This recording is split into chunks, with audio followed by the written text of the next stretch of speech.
So let's talk about how we could use the claw combined with a spiral ride from this position, just for sort of, again, superior control. If Tyler's here, obviously this traditional jiu-jitsu response of being like, grab a seatbelt and try to dive both hooks in, or grab a seatbelt and try to pull them on top of you here. These have their challenges because, again, as soon as I take a seatbelt in this position, Tyler's gonna lift his hips off the ground, start to circle into me, and potentially reverse the position. So I'm not a big fan of that. I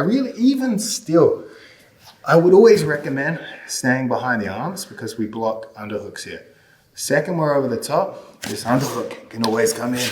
And whether he wants to wrestle or just pull back to a half guard from here.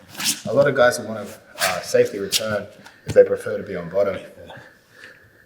But the problem with locking hands from these positions is Tyler has great Granby opportunities from here. And if we have locked hands, we can get stuck and our arms trapped together, right? So I prefer to have open hands here.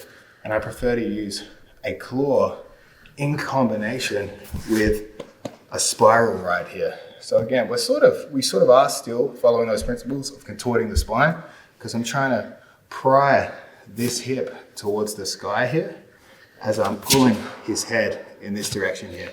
It's going to be much tougher for Tyler to Granby from here, and it's going to be much tougher for obviously him to take any underhooks because my elbow is blocking the underhooks. So this would be a key grip sequence. And again, no matter which side you are on, if we lock these up, even if Tyler starts to get up here, I can use this pressure to make it difficult for this elbow to be in a structurally sound position, which would be close to the body. I'm using the claw to try to rotate this out. You can already see much structurally weaker. And if we flip him around, what I'm doing with the spiral ride is we're turning palm in, and it begins to lift his leg off the ground slightly here. And obviously, if we can lift the leg, he's going to be less structurally sound because, like a table, he's got 4 posts here. If we can eliminate 2 of them like we did with the diagonal ride, we're going to be in a much better position to control their explosive movements and their athleticism. So we've got the claw and the spiral ride. See Tyler trying to get off? And we can start getting it to a hip, which is ultimately where we want to be, because we've got the Dagestani handcuff style here. We can start stepping over the legs. If I step over the legs here, Tyler's having trouble getting up. Doesn't mean it's impossible, but it means he's going to burn a ton of energy getting up.